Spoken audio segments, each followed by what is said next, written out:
Hello friends, welcome to my channel. ನಾವು ಕನ್ನಡ ವ್ಯಾಕರಣದ ಮುಂದುವರೆದ ಭಾಗವನ್ನು ನೋಡೋಣ. ನಾವು ಹಿಂದಿನ ವಿಡಿಯೋದಲ್ಲಿ ಆದೇಶ ಸಂಧಿಯ ಬಗ್ಗೆ ನೋಡ್ತಾ ಇದ್ದಿದ್ದೆ. ಈಗ ಅದನ್ನು ಕಂಟಿನ್ಯೂ ಮಾಡೋಣ. ಆದೇಶ ಸಂಧಿ ಇದು ಕನ್ನಡದ ವ್ಯಂಜನ ಸಂಧಿಯಾಗಿದೆ. ವೈರಿಯಂತೆ ಇದ್ದುದನ್ನು ನಾಶ ಮಾಡಿ ಅದರ ಸ್ಥಾನದಲ್ಲಿ ಇನ್ನೊಂದು ವರ್ಣ ಬಂದು ನಿಲ್ಲುವುದನ್ನು ಆದೇಶ ಸಂಧಿ ಎಂದು ಕರೆಯುತ್ತೇವೆ. ಇದರ ನಿಯಮ, ಆದೇಶ ಸಂಧಿದ ನಿಯಮ ಏನೆಂದರೆ, ಉತ್ತರ ಪದದ ಆದಿಯಲ್ಲಿರುವ ಕತಪಗಳಿಗೆ ಸ್ಥಾನದಲ್ಲಿ ಸಂಧಿಯಾಗುವಾಗ ಗದಪಗಳು ಬಂದು ನಿಂತರೆ ಅದನ್ನು ಆದೇಶ ಸಂಧಿ ಎಂದು ಕರೆಯುತ್ತೇವೆ, ಅಥವಾ ಗದಭಾದೇಶ ಸಂಧಿ ಎಂದು ಇದಕ್ಕೆ ಕರೆಯುತ್ತಾರೆ. ಉದಾಹರಣೆಗೆ, ಹೊಸ ಪ್ಲಸ್ ಕನ್ನಡ, ಹೊಸಗನ್ನಡ. ಕ ಬದಲಿಗೆ ಗ ಬಂದಿದೆ. ನೆಲ ಪ್ಲಸ್ ಕಡಲೆ, ನೆಲಗಡಲೆ. ರನ್ನ ಪ್ಲಸ್ ಕನ್ನಡಿ, ರನಗನ್ನಡಿ. ಮನೆ ಪ್ಲಸ್ ಕೆಲಸ, ಮನೆಗೆಲಸ. ಹೂ ಪ್ಲಸ್ ತೋಟ, ಹೂದೋಟ. ತ ಬದಲಿಗೆ ದ ಬಂದಿದೆ. ಕೆಳ ಪ್ಲಸ್ ತುಟಿ, ಕೆಳದುಟಿ. ಮೈ ಪ್ಲಸ್ ತುಂಬಿ, ಮೈದುಂಬಿ. ಬೆಟ್ಟ ಪ್ಲಸ್ ದಾವರೆ, ಬೆಟ್ಟದಾವರೆ. ಹುಲಿ ಪ್ಲಸ್ ತೊಗಲು, ಹುಲಿದೊಗಲು. ಕಣ್ ಪ್ಲಸ್ ಪನಿ, ಕಂಬನಿ. ಪ ಬದಲಿಗೆ ಬ ಬಂದಿದೆ. ಬೆನ್ ಪ್ಲಸ್ ಪತ್ತು, ಬೆಂಬತ್ತು. ಹೂ ಪ್ಲಸ್ ಪುಟ್ಟಿ, ಹೂಬುಟ್ಟಿ. ಉತ್ತರ ಪದದ ಆದಿಯಲ್ಲಿರುವ ಪ, ಭ, ಮ ಗಳ ಸ್ಥಾನದಲ್ಲಿ ಸಂಧಿಯಾಗುವಾಗ ವಕಾರ ಬಂದರೆ ಇದನ್ನು ಆದೇಶ ಸಂಧಿ ಎಂದು ಕರೆಯುತ್ತೇವೆ. ಉದಾಹರಣೆಗೆ, ಮಾಲೆ ಪ್ಲಸ್ ಪಾಲು, ಮಾಲೆವಾಲು. ಕನೆ ಪ್ಲಸ್ ಪಾಲು, ಕೆನೆವಾಲು. ಪ ಬದಲಿಗೆ ವ ಬಂದಿದೆ. ಬೆಮರ ಪ್ಲಸ್ ಪನಿ, ಬೆಮ್ಮರನ್ವಿ. ನೀರ್ ಪ್ಲಸ್ ಪಗ್ಗಿ, ನಿರ್ವಗ್ಗಿ.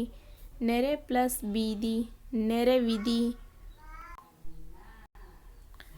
ಎಳ್ ಪ್ಲಸ್ ಬಳ್ಳಿ, ಎಳವಲ್ಲಿ. ಬ ಬದಲಿಗೆ ವ ಬಂದಿದೆ. ಕಡು ಪ್ಲಸ್ ಬೆಳ್ಚ್, ಕಡುವಳ್ಪು. ಪಳ ಪ್ಲಸ್ ಮಾನಸ, ಪಳವಾನಸ. ಮ ಬದಲಿಗೆ ವ ಬಂದಿದೆ. ನಾಲ್ಕು ಪ್ಲಸ್ ಮಡಿ, ನಾಲ್ವಡಿ. ನೆಲೆ ಪ್ಲಸ್ ಮನೆ, ನೆಲಮನೆ.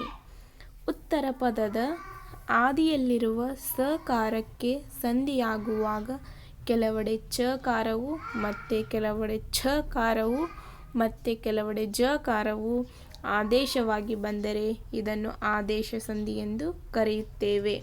ಉದಾಹರಣೆಗೆ, ಇನ್ ಪ್ಲಸ್ ಸರ, ಇಂಚರ. ನುನ್ ಪ್ಲಸ್ ಸರ, ನುನ್ವರ ಅಥವಾ ನುಂಚರ. ಇರ ಪ್ಲಸ್ ಸಾಸಿರ, ಇರ್ಚಾಸಿರ. ನುರ್ ಪ್ಲಸ್ ಸಾಸಿರ, ನುರ್ಚಾಸಿರ. ಮುನ್ ಪ್ಲಸ್ ಸೆರಗು, ಮುಂಜೆರಗು. ತನ್ ಪ್ಲಸ್ ಸೊಡರು, ತಂಜೊಡರು. ಪ್ರಕೃತಿ ಭಾವ ಅಥವಾ ಸಂಧಿಯಾಗದಿರುವ ಸಂದರ್ಭಗಳು ಪ್ಲುತ ಸ್ವರಕ್ಕೆ ಸ್ವರಪರವಾದರೆ ಅಲ್ಲಿಯೂ ಸಂಧಿ ಮಾಡಬಾರದು. ಇದನ್ನೇ ಪ್ರಕೃತಿ ಭಾವ ಎನ್ನುತ್ತೇವೆ. ಉದಾಹರಣೆಗೆ, ಹಾ ರಾಮ ಪ್ಲಸ್ ಎಂದು, ಹಾ ರಾಮೆಂದು. ಕೂ ಪ್ಲಸ್ ಎಂದು, ಕೂಕೆಂದು. ವಂದರೆ ಪ್ಲಸ್ ದೇವ್, ಇವರನ್ನು. ಪಾಸು ಮಾಡು. ಭಾವಸೂಚಕ ಕಾವ್ಯಕ್ಕೆ ಸ್ವರಪರವಾದರೆ ಅಲ್ಲಿಯೂ ಸಂಧಿ ಮಾಡಬಾರದು. ಇದನ್ನು ಪ್ರಕೃತಿ ಭಾವ ಎಂದು ಕರೆಯುತ್ತೇವೆ. ಉದಾಹರಣೆಗೆ, ಅಬ್ಬಾ ಪ್ಲಸ್ ಇಂಥ ಕಟ್ಟಡ, ಅಬ್ಬಾ ಇಂಥ ಕಟ್ಟಡ. ಆಹಾ ಪ್ಲಸ್ ಎಷ್ಟು ಸುಂದರ, ಆಹೆಷ್ಟು ಸುಂದರ. ಅರೇ ಪ್ಲಸ್ ಏನಿದು, ಅರೇನಿದು. ಸಂಧಿಯಾಗುವಾಗ ಅಸಂಯುಕ್ತಿ ಹುಟ್ಟುವಂತಿದ್ದರೆ ಅಲ್ಲಿಯೂ ಸಂಧಿ ಮಾಡಬಾರದು. ಇದನ್ನು ಪ್ರಕೃತಿ ಭಾವ ಎಂದು ಕರೆಯುತ್ತೇವೆ. ಉದಾಹರಣೆಗೆ, ಆಸೆ ಪ್ಲಸ್ ಅಗಣಿತ, ಆಸೆಗಣಿತ. ಹೇ ಪ್ಲಸ್ ಲತಾ, ಹೇ ಪ್ಲಸ್ ಲತಾ ಕೋಮಲಾಂಗಿ, ಹೇಲತಾ ಕೋಮಲಾಂಗಿ. ರಾಜ ಪ್ಲಸ್ ಕಿರಾಣಿ ಸ್ಟೋರ್ಸ್, ರಾಜಾ ಕಿ ರಾಣಿ ಸ್ಟೋರ್ಸ್. ಹೂ ಪ್ಲಸ್ ಸುವಾಸನೆಯುಕ್ತ, ಹೂ ಸುವಾಸನೆಯುಕ್ತ. ಸಂಧಿಯಾಗುವಾಗ ಶ್ರುತಿ ಕಷ್ಟವಾಗುವಂತಿದ್ದರೆ ಅಲ್ಲಿಯೂ ಸಂಧಿ ಮಾಡಬಾರದು. ಉದಾಹರಣೆಗೆ ಅಂತರ್ ಪ್ಲಸ್ ರಾಷ್ಟ್ರೀಯ, ಅಂತರಾಷ್ಟ್ರೀಯ. ಬಂದರ್ ಪ್ಲಸ್ ರಾಮರ, ಬಂದರಾಮರ. ಮೂವರು ಪ್ಲಸ್ ರಾಯರ್, ಮೂವರಾಯರ. ವಿದ್ವತ್ ಪ್ಲಸ್ ಸ್ತ್ರೀಯರ್, ವಿದ್ವಸ್ತ್ರಯರ್. ನೆಕ್ಸ್ಟ್ ಸಂಸ್ಕೃತ ಸಂಧಿ. ಸ್ವರ ಸಂಧಿ, ಸವರ್ಣ ದೀರ್ಘ ಸಂಧಿ. ನಿಯಮ: ಸವರ್ಣ ಸ್ವರಗಳು ಒಂದರ ಮುಂದೊಂದು ಬಂದು ಸಂಧಿಯಾಗುವಾಗ ಅದೇ ದೀರ್ಘ ಸ್ವರವು ಆದೇಶವಾದರೆ ಅದನ್ನು ಸವರ್ಣ ದೀರ್ಘ ಸಂಧಿ ಎಂದು ಕರೆಯುತ್ತೇವೆ. ಉದಾಹರಣೆಗೆ ದೇವ್ ಪ್ಲಸ್ ಅಸುರ, ದೇವಾಸುರ. ಅ ಪ್ಲಸ್ ಅ.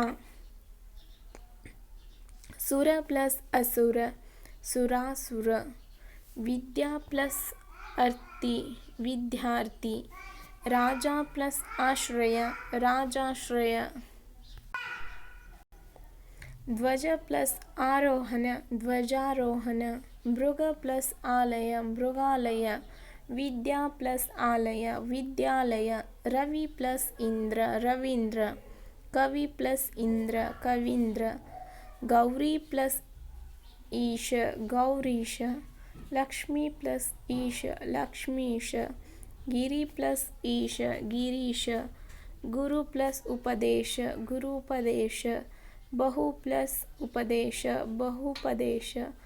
ಬಹು ಪ್ಲಸ್ ಉಪಯೋಗಿ, ಬಹುಪಯೋಗಿ. ಬಹು ಪ್ಲಸ್ ಊರ್ಜಿತ, ಬಹುರ್ಜಿತ. ನೆಕ್ಸ್ಟ್ ಎರಡನೇದು ಗುಣಸಂಧಿ. ಸಂಸ್ಕೃತದಲ್ಲಿ ಎ, ಓ, ಆರ್, ರ ಅಥವಾ ಅರ್ಕಾರಗಳಿಗೆ ಗುಣಾಕ್ಷರಗಳು ಎಂದು ಕರೆಯುತ್ತಾರೆ. ಈ ಗುಣಾಕ್ಷರಗಳೇ ಆದೇಶವಾಗಿ ಬರುವುದರಿಂದ ಇದಕ್ಕೆ ಗುಣಸಂಧಿ ಎಂದು ಕರೆಯುತ್ತೇವೆ.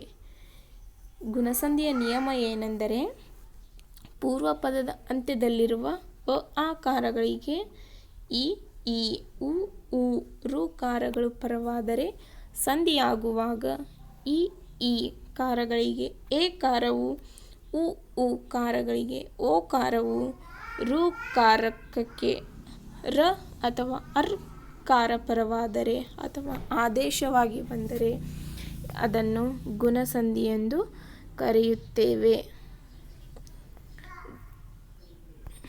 ಗುಣಸಂಧಿಯ ಉದಾಹರಣೆ ಸುರ ಪ್ಲಸ್ ಇಂದ್ರ, ಸುರೇಂದ್ರ. ದೇವ ಪ್ಲಸ್ ಇಂದ್ರ, ದೇವೇಂದ್ರ. ಗಣ ಪ್ಲಸ್ ಈಶ, ಗಣೇಶ.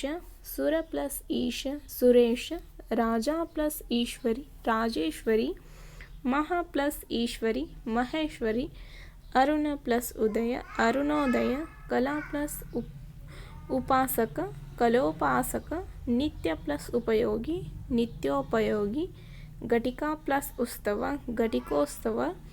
ರಾಜ್ಯ ಪ್ಲಸ್ ಉತ್ಸವ, ರಾಜ್ಯೋತ್ಸವ. ದೇವ ಪ್ಲಸ್ ಋಷಿ, ದೇವರ್ಷಿ. ಮಹಾ ಪ್ಲಸ್ ಋಷಿ, ಮಹರ್ಷಿ.